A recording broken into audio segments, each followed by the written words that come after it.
नमस्कार दोस्तों, Rudra online class में आप सभी का स्वागत है। दोस्तों मैं जनवरी विंटर ईयर आप सभी को पढ़ा रहा हूं और जनवरी से लेकर आपके जितने भी 12 मंथ के करंट अफेयर्स हैं, लास्ट मंथ के दोस्तों आपके लगभग दिसंबर के मैं इस महीने वाले करा दूंगा। लेकिन हालांकि मैं शुरुआत से शुरू कर रहा हूं और बहुत ज्यादा इंपॉर्टेंट क्वेश्चन दोस्तों आपके सामने यहाँ से आएंगे। ठीक है, तो सबसे पहले बात करते हैं स्वच्छ सर्वेक्षण सम्मान 2024 की। अगर हम बात करेंगे दोस्तों, तो स्वच्छ सर्वेक्षण सम्मान में उत्तराखंड के देहरादून को प्रथम स्थान प्राप्त हुआ। ठीक है, जो हमारी राजधानी है दोस्तों, तो उसको क्या हुआ, प्रथम स्थान प्राप्त हुआ। स्वच्छ सर्वेक्षण सम्मेलन दोस्तों, सम्मेलन अलग है ना, इसका आयोजन भारत मंडपम दिल्ली में इसका आयोजन किया गया था।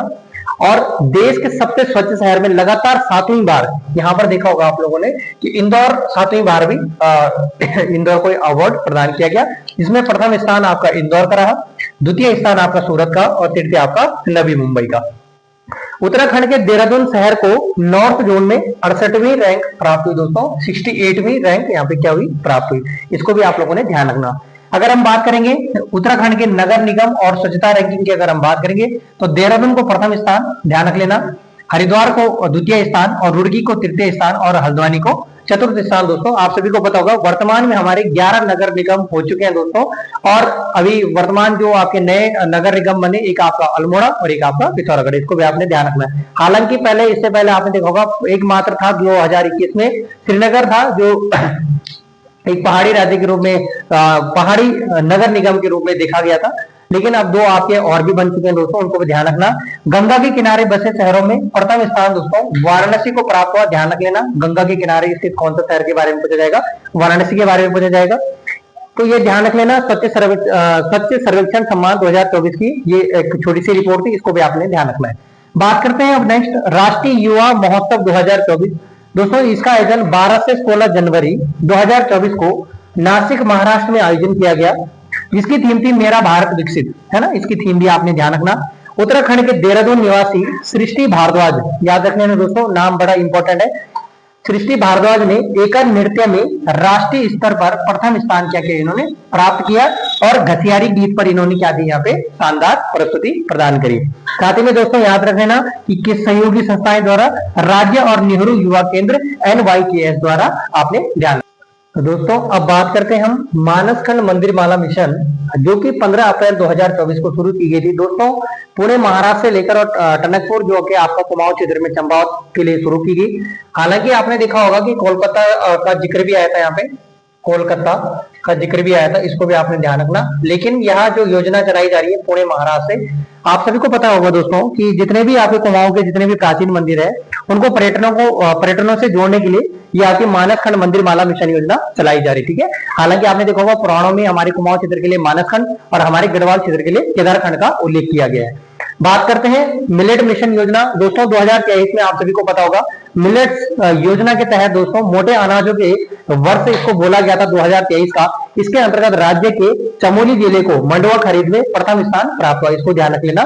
और हालांकि आपने देखा होगा कि मंडुआ, जंगोरा और कोदा, इन सभी को हाल ही में क्या दिया गया, GI टैग प्रदान किया गया। ठीक है, इसको भी ध्यान रखना।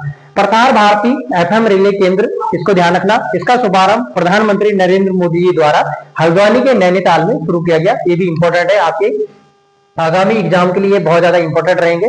नेक्स्ट है आपका टीचर आइकन अवार्ड 2024 की बात करेंगे। शिक्षक को सामाजिक कार्यों के लिए कोटद्वार निवासी रोशन बलूनी जी का नाम आता है, इसको भी आपने ध्यान रखना है। ठीक है, रोशन बलूनी जी का। बात करते हैं, ये क्वेश्चन आपका दोस्तों प्रागैतिहासिक कालीन रॉक पेंटिंग, ये आपका स्टेनो 2024 में 2024 में ये क्वेश्चन पूछा गया था दोस्तों कि प्रागैतिहासिक कालीन रॉक पेंटिंग पिथौरागढ़ के बेरीनाग से प्राप्त हुई। जितने भी आपके नाग मंदिर है दोस्तों, आपने नाग सत्ता के बारे में पढ़ा होगा उत्तराखंड में, आपने इतिहास की दृष्टि से देखा होगा, विनाग, बेरीनाग, धौलीनाग, पिंगलनाग, ये सारे जितने भी नाग मंदिर आपके पिथौरागढ़ में। ठीक है, इसको ध्यान रख लेना। अभी ये लेटेस्ट क्वेश्चन आ रखा है आपके करंट अफेयर्स में।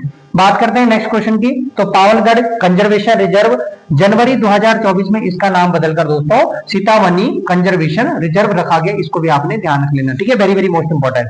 बात करते हैं नेक्स्ट आपका अल्पसंख्यक आयोग के कार्यवाहक अध्यक्ष इकबाल सिंह को बनाया गया, इसको आपने ध्यान रखना। और नेक्स्ट है आपका पद्म श्री पुरस्कार 2024 से डॉक्टर यशवंत सिंह कटौच जी को सम्मानित किया गया।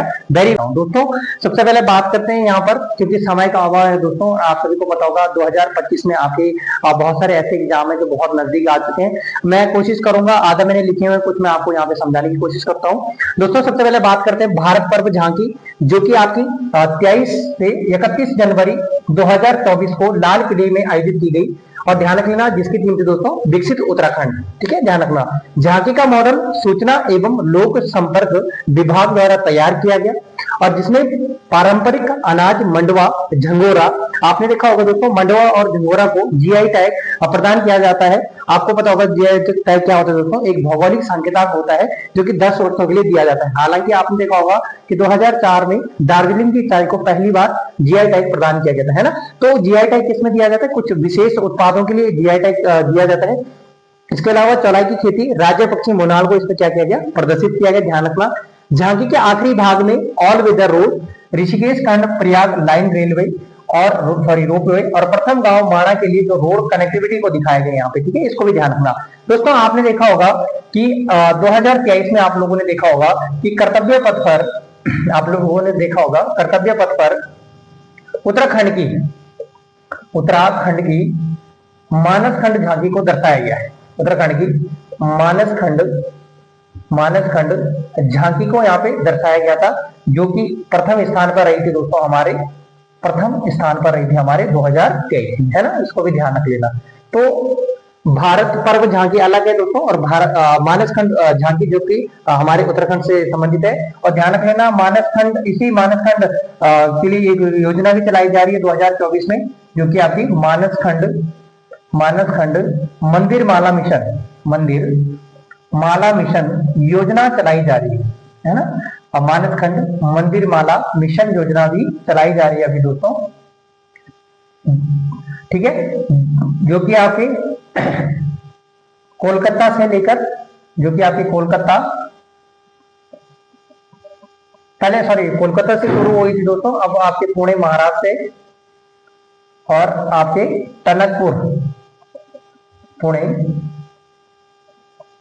पुणे महाराष्ट्र से टनकपुर कहां पर था दोस्तों, आपके चंपावत में, है ना। टनकपुर चंपावत के मध्य यह मानसखंड मंदिर माला मिशन योजना चलाई जा रही है। मानसखंड मंदिर माला मिशन योजना दोस्तों, जो भी आपके कुमाऊं क्षेत्र के प्रमुख मंदिर है उसको यहाँ के पर्यटकों को दिखाने के लिए इस मानसखंड मंदिर माला मिशन योजना को चलाया जा रहा है। ध्यान रख लेना, इस क्वेश्चन से जितने भी आपके इंपॉर्टेंट है उनको आपने नोट डाउन करना। ठीक है, बात करते हैं सविता कंसवाल जी के बारे में। सविता कंसवाल जी पर्वतारोही, हाल ही में मरणों उपरांत इन्हें Tenzing Norway national adventure award सम्मानित किया गया था इनको 2023 में। ध्यान रख लेना दोस्तों, जन्म इनका 1997 में उत्तरकाशी के भटवाड़ी तहसील के लोथरो गांव में हुआ था दोस्तों। ठीक है, इसको भी ध्यान रख लेना। ध्यान रखना, एवरेस्ट फतेह किया था दोस्तों इन्होंने 22 मई 2022 को, सॉरी 12 मई 2022 को, और मकालू फतेह किया था दोस्तों इन्होंने 28 मई 2022 को। 4 अक्टूबर 2022 को द्रौपदी का डांडा, जो कि आपके उत्तरकाशी में आता है दोस्तों, यहाँ पे क्या हुआ था, हिमस्खलन हुआ था और इनकी क्या हो जाती है, यहाँ पे मृत्यु हो जाती है। ठीक है।